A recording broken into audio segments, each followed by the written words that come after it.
Chapter 1 Introduction to Vipassana Meditation. The aim of meditation. What we are going to start now is a few days of meditation retreat. We are making a special effort to get together and help each other with meditation practice. This evening is an introduction. I would like to talk to you about why we need to meditate, what is concentration, and how to begin to practice it. To keep yourself physically healthy, you go to a gym for an exercise, which is to make yourself stable and physically strong. In the same way, to have a stable and strong mind, we do meditation, which is mental exercise. Many people associate meditation, however, with superstitious and extraordinary ideas.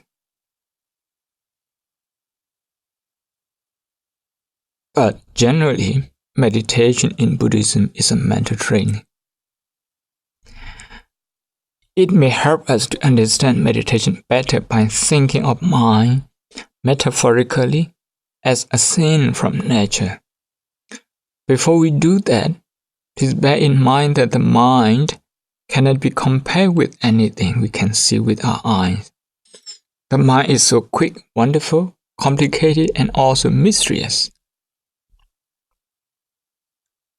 The mind is like water in a lake. For the sake of our own understanding, we can liken our mind to a lake filled with lotus flowers and aquatic creatures. If you have a large lake filled with unpolluted water, you will have a green environment on which people around it can depend. The mind is something like the pure water and the lake is like our physical body. Imagine what would happen if there was a leakage of water. The lake would eventually go dry. The aquatic creatures and the lotus flowers would die. The green environment would no longer exist. People would no longer be able to depend on it. Here, note the word leakage.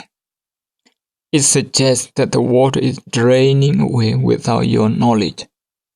You are not aware of the leakage, the draining away, or the need to block the leak. Just like that, during the day, without any intention to think, thoughts just come into our minds and waste away our mental energy. We get exhausted after 20 or 30 minutes of being immersed in wandering thoughts. So what do? We push them away and aside, which is a sign of being exhausted. Sometimes you cannot even sleep because mental energy is leaking away. Frustration at work is a leak. Agitation at work is also a leak. Mental energy is being wasted. You are not aware of it because it's just a leak. Worry is a leakage. If worry or fear is present in a person, then that worry is like a leak draining all his energy. That person will become exhausted. That will also affect his physical health. It's important to block this leakage of mental power. Just is crucial to protect the aquatic creatures and the lotus flowers in order to keep the environment clean and enjoyable. Suppose at work you meet someone behaving very arrogantly. It may be a colleague or a client. Let us suppose that you become very agitated. Agitation takes away mental energy. The day you feel agitation, you will feel more tired than on other days. This is not necessarily due to the workload, but because of agitation you experience at work. The next day, when you go to work, you may become agitated again. Suppose this happens daily. 1 week later, you come home and then may feel disturbed very easily. Then you could start blaming others, sometimes your family, perhaps for a minor problem. You start quarreling, you start losing the ability to appreciate what your family is doing for you. So now, the aquatic creatures inside the lake begin to suffer. The lotus flowers are the members of your family. They cannot be happy around an agitated man. If someone is agitated in this room, not yet depressed, but simply agitated, then people cannot smile at all. The leakage of mental energy has that kind of effect on society, starting from your own family and friends. That is why it's important to know how our mind works and why we feel agitated, why we feel frustrated, why we feel unhappy, and of course also why we feel happy. So to know this, we meditate. When we discover our own agitation, frustration, disappointment, resistance, resentment, we should try to accept it and see it more closely. This will then surely lead us to understand it. Accepting the first noble truth. There are 4 noble truths. Suffering, dukkha satya, the cause of suffering, samudaya satya, the end of suffering, nirodha satya, and the path leading to the end of suffering, magga satya. The first one, the noble truth of suffering, means suffering exists in reality. War is suffering, agitation, aversion, frustration, and disappointment are all suffering. We do not normally accept these as suffering. Instead, we try to justify our own emotional reactions such as agitation. We try to blame others for our agitation instead of trying to understand and accept it. Suffering is an inseparable element of life. Therefore, when we meditate, we are going to see these things. We are going to accept suffering and then trying to understand it. Vipassana meditation is about trying to understand the first noble truth, a universal experience. It's not for the Buddha, it's not for me, but for the one who meditates. We cannot share our meditation achievement, but the lack of meditation achievement is rather obvious.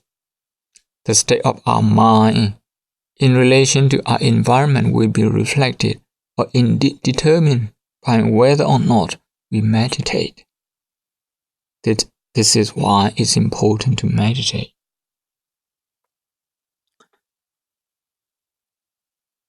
Let me now say something about meditation. The English word meditation does not contain any special Buddhist ideas.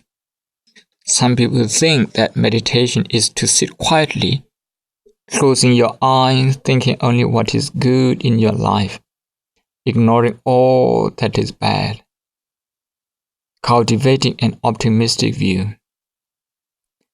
Some people think meditation is extra work, has little to do with the majority of people in daily life, and is only for monks and nuns and old people who have retired and have time for it. Sadly, even for many born Buddhists, meditation is seen only as a practice for those who wish to achieve nirvana here and now, maybe as a shortcut. If you are not concerned about nirvana or becoming an arahant, in their opinion, you do not need meditation. In some religions, meditation means reflection on something in the past, what you have done, both good and bad.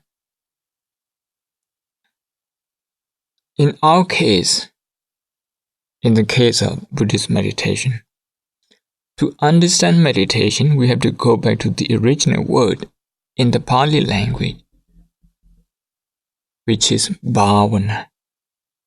Bhavana means to develop mental ability. We believe that as human beings, we have the ability to make our minds stable and concentrated, and make full use of it to understand, to think, and to create something wonderful. Nevertheless, this ability within us is only a seed. We have to nurture it to enable it to grow.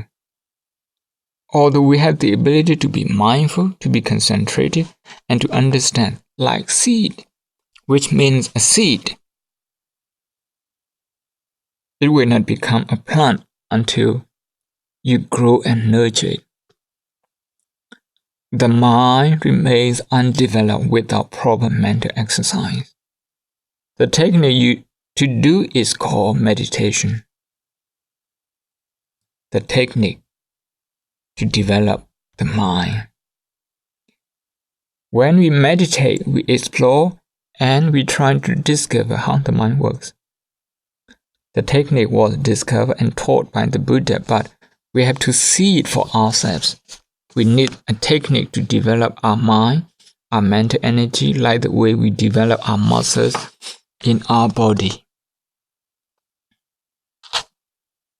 Meditation object.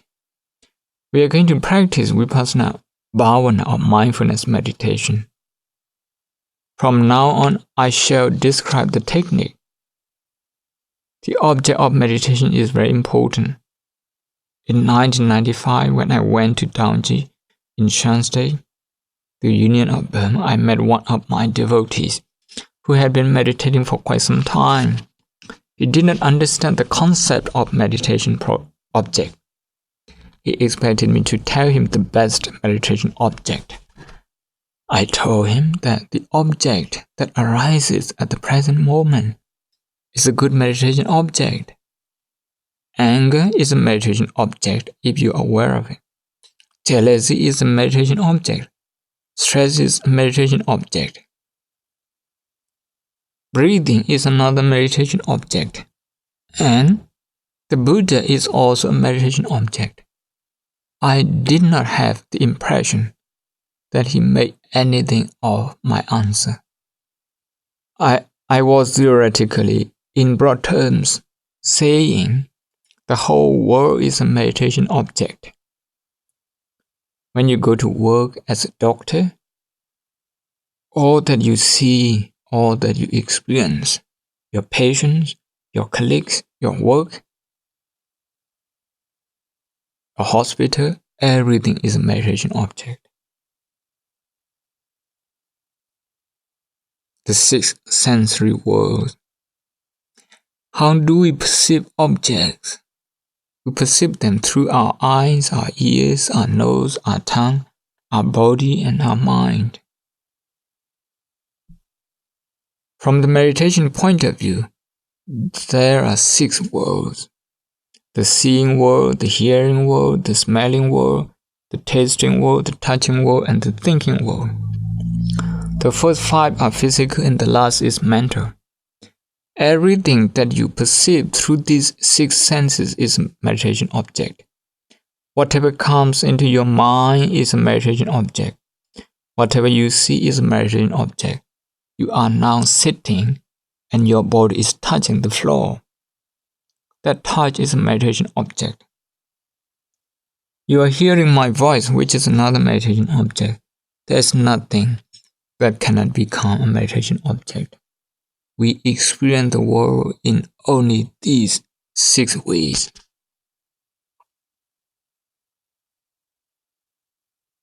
Concentration. What we are going to focus on.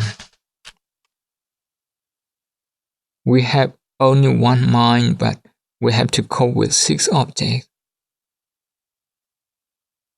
For example, now you see me. This is a visual object. You hear my voice. This is another object. You're also thinking about what I'm saying. This is a mental object. Your body is touching the floor, which is again another object. Altogether 4 objects. Now, which one are you going to focus on? This is where the technique comes in. Imagine the mind as a watchman, and he has to look after an object, say a house, which has 6 doors: the eye door, the ear door, the nose door, the tongue door, the body door, and the mind door. You are alone inside and do not feel secure. Someone may come in through the front door, another may come in through the back door. They are there and you have to catch them. The way to do it is to close the other 5 doors and watch the remaining one and catch the person coming in through that door. This is what we call concentration. You focus on one point. The ability to do that, keeping your mind on one door and not the rest, is called concentration. This word is sometimes explained as one-pointedness. In its most developed state, you keep your mind on one point. You want to go to the supermarket, you want to go to the library, you want to visit your friend, you also want to watch a video at home. 4 things. Which one are you going to do? Unless you have a strong mind, you will not be able to enjoy anything. Your mind will go to the supermarket while you are talking to a friend. You fully enjoy none of the two. At the time you are watching the video, your mind does not go to the supermarket, nor does it wander either to your friend or to the library. This is concentration. Primary and secondary objects. Among these objects, we are going to select one as a primary object. We can call this an initial object as well. We are going to stick to that. As they come, we will watch the other objects as well. We will notice them, but they are secondary objects.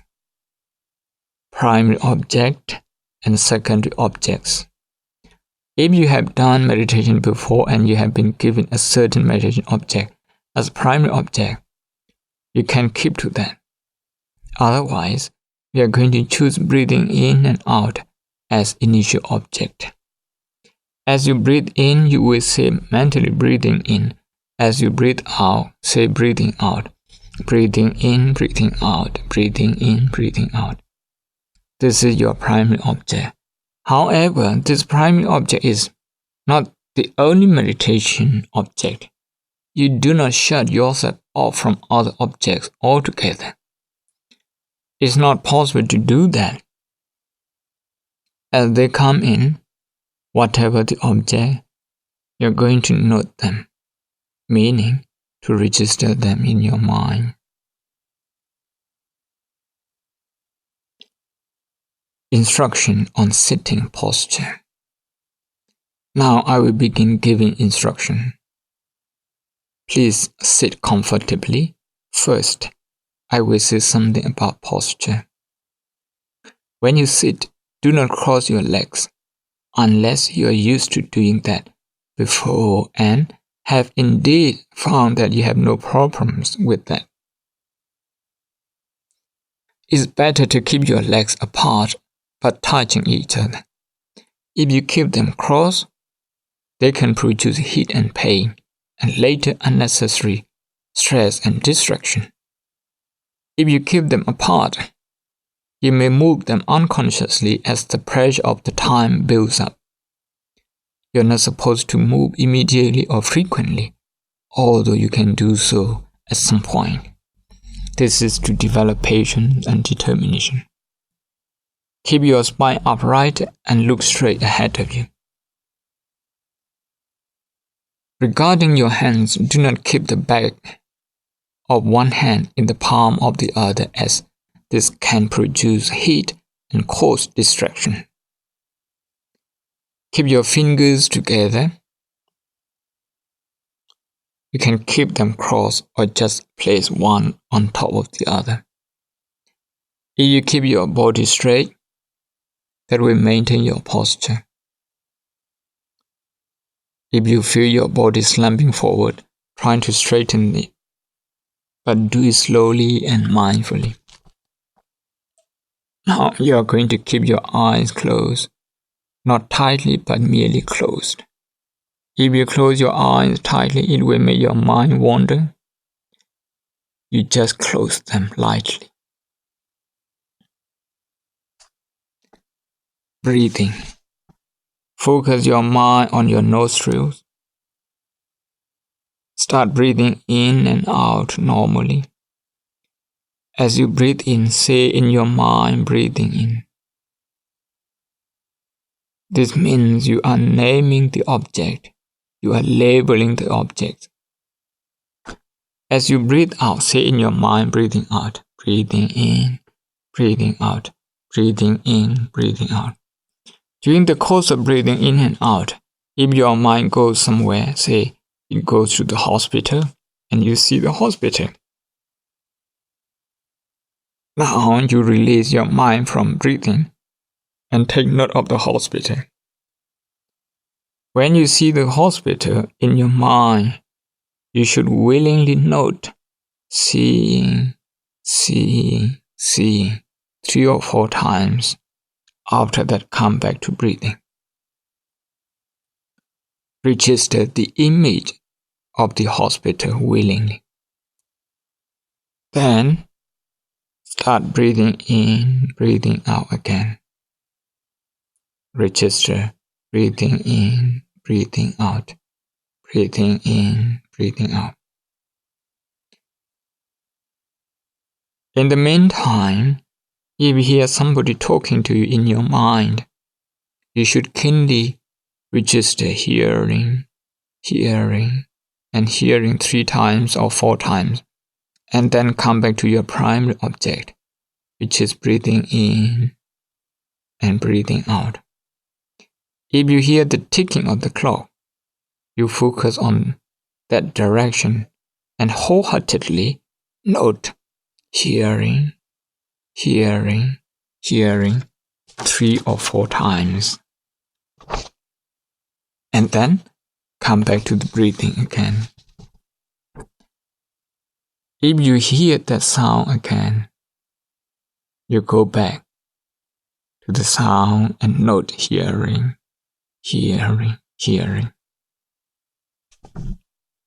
To be with the sound for a short moment.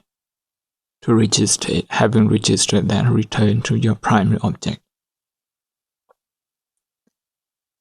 When you feel pain in some part of your body, say in your knee, you switch all your mental energy to your knee where you feel the pain. Register in your mind as pain for 3 or 4 times. Then leave it there and come back to the breathing. The pain may decrease or increase. If the pain increases, you go back there again and attentively register pain 3 or 4 times. Leave it there and come back to breathing. If the pain keeps increasing, you go back there again and stay with the pain and note it with some intensity for a longer time. Pain.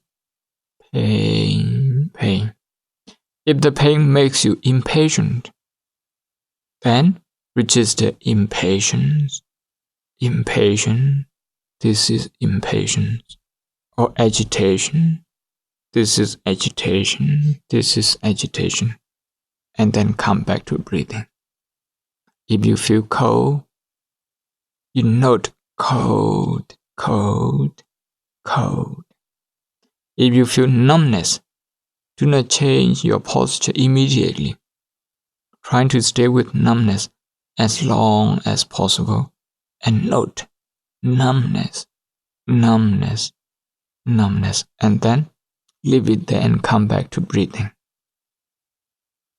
If it becomes stronger, go back to numbness again and note numbness, numbness, numbness once again. If you are thinking of what you have done today or what you're going to do tomorrow, simply register thinking, thinking, thinking. Then release it and return to breathing.